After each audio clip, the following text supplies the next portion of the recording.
knock your the opponent, and it's a free kill for the other team. Wait. Are we saying Bane today? Wow. Will we actually see Bane At the today? last pick, I don't think so. the FYG, they will surprise us. They're playing us. That would be a huge surprise, but I don't think they would Teasing. go for Bane. Yes. Will they take the risk and go for Ling? This is actually a long shot, but they might actually do that. Ruby. Yeah. There we go. You wanted Ruby? There you go. You got Ruby. He was waiting for it. You got it. You got Ruby. This is going to be such a tanky game for the FYG, and RRQ are might have actually a hard time winning this match if it goes to late game.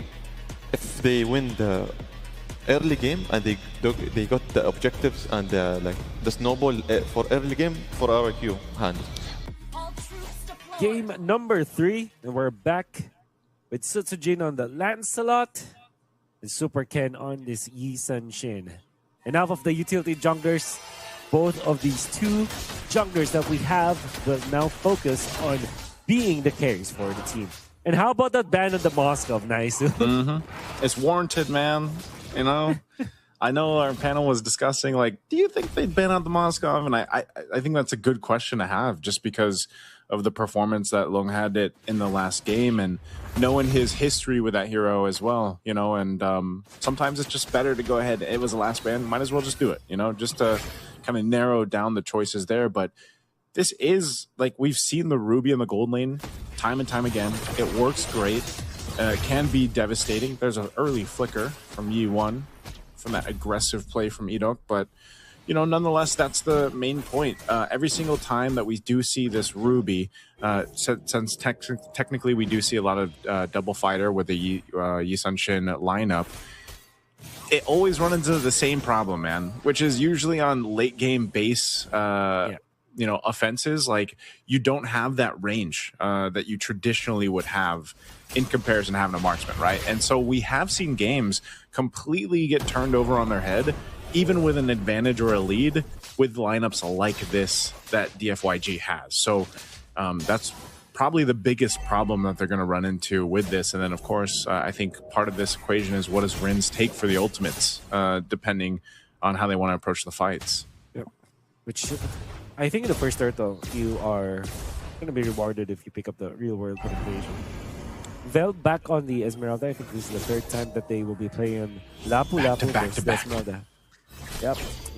So far, it's been 1-1. Let's see what is going to be the first turtle fight here for us. Hey, Rins has his RWM. Just going to hold on to it. Edok not level 4 just yet. Neither is Zed. So this turtle will start up. But look who's making his way along to join this fight at level 4. Threatening with that I'm offended.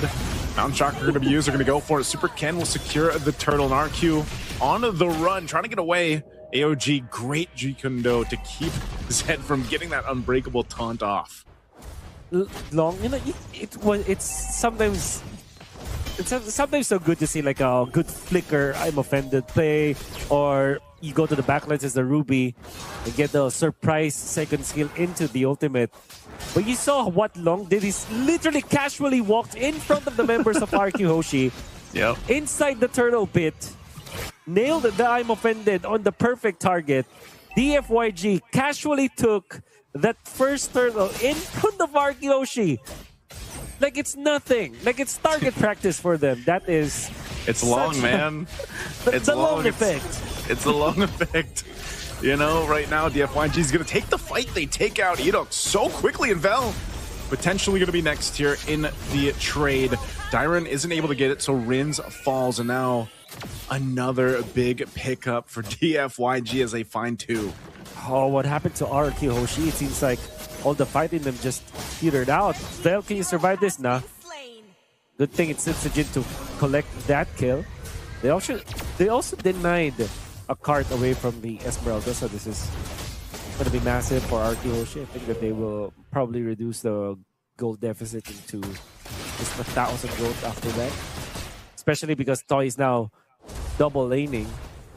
But man, I do hope that for RRQ Hoshi, for game number 3, they don't lose out on GOTF just because of that, just because they're allowing the FYG to take out their members so easily, so casually. There will be another turtle gonna be coming here. It's expanding rivers. That's also why Long was able to get into that first turtle so easily from the top to the mid to the bottom lane, and it's also gonna be the way for DFYG to connect around this turtle area. Looks like here the play around this turtle, fighting up top in that gold lane, but they are going to go ahead and let DFYG take this out. I think Edok's going to look for the kick, and he does just that as he's able to find Lung. Lung trying to get away, won't be able to escape the shot coming out from Toy. As a kill's picked up, Rins is still going to survive. A Landshaker drop down on Vel. But turtle for the taking now. You have Sutsujin going to clear that mid and then making his way up for this objective. He'll ground the Lithuander. Turtle's going to be next, but Lung's back up. He can actually join this in, and they can stall this out, so no one's going to claim the turtle just yet. Yeah. It's going to be on duty of clearing the waves, but it seems like DFYG wants to rush this time. I think that they found an opening against RRQ Hoshi. Yep, they do. And they kind of feigned that they will not take the turtle, and then that actually prompted Sutsujin to just go to the bottom lane.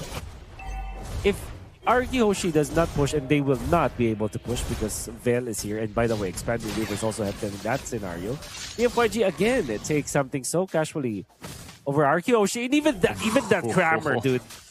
DFYG are taking and stealing candies away from RRQ Hoshi.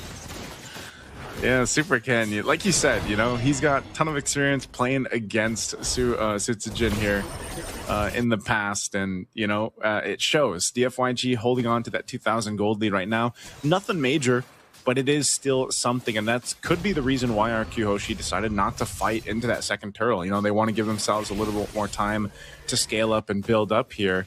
And especially for Toy, this Granger, as we know, is going to take a little bit of time to go ahead and scale up. And I can't remember. I think if we take a look at the items, I think he did get the Sky Piercer recently, but he's going to deal with this pressure now in his lane. DFYG wants to take this tier 1 turret, and you see what's happening here. Well, if they want to take a turret, you just send a few dudes, and they'll be able to get it because of this the threat that this lineup has.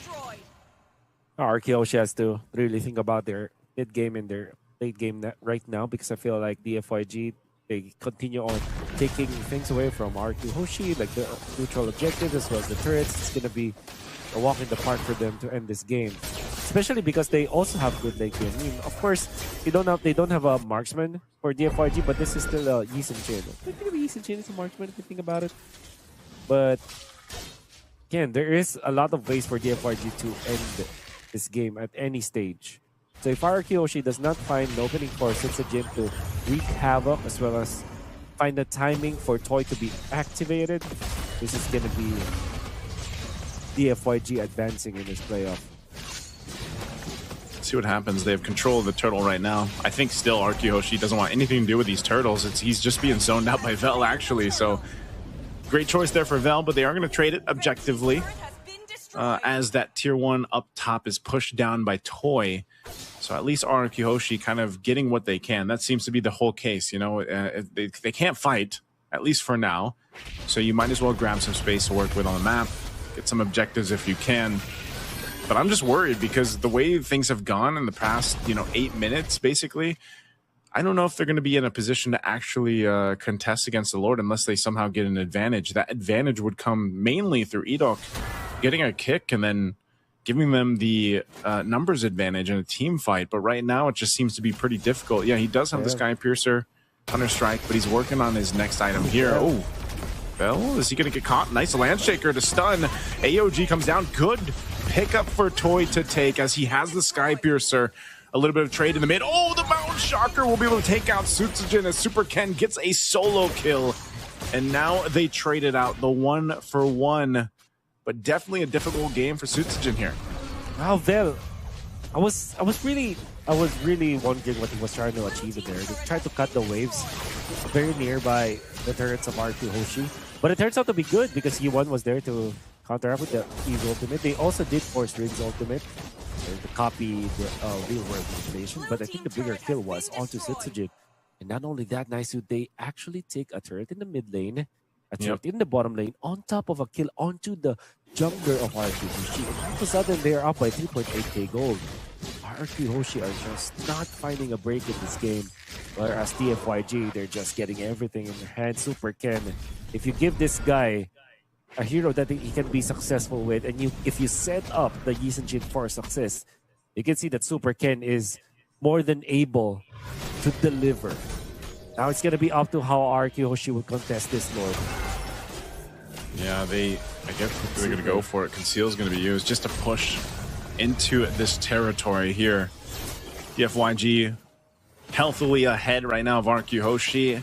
I'm not sure if this fight does break out, how it's going to go for RRQ Hoshi. They might just, even if they go for a kick for Idok, like, who do you go for? You know, who do you kick? Yi1 isn't even giving you an opportunity to kick him, as he's got the flicker even available. So, you know, it's really difficult for this Cho to find that window of opportunity, and that's why all these objectives has been basically no contest. Another one going to DFYG. They might force a fight here around the 2-2 turret. Look at Vel, third time on this Esmeralda, having a much better game than he's had previously, as he just goes and leads the charge in. Diren gonna jump in as well. Solo, he does get out. Luckily, they still have these holy defense shields as well, but the waves are going to be pushing in, working on these tier 2 turrets. Sutsujin this whole time has been playing catch-up, trying to get those items that he needs on this land slot to be able to provide more of that damage throughput that they need here. Yeah. And it can all stem back to that first turtle fight where RRQ Hoshi, like a deer in the headlights, stared down DFYG and gave them everything. A kill and a turtle, and a kill onto the Sutsujin Lancelot more than anything else. Because ever since then, I mean, DFRG did not let go. They're just collecting kills after kills. They're activating Long on his Ruby. And most importantly, Super Ken is just delivering.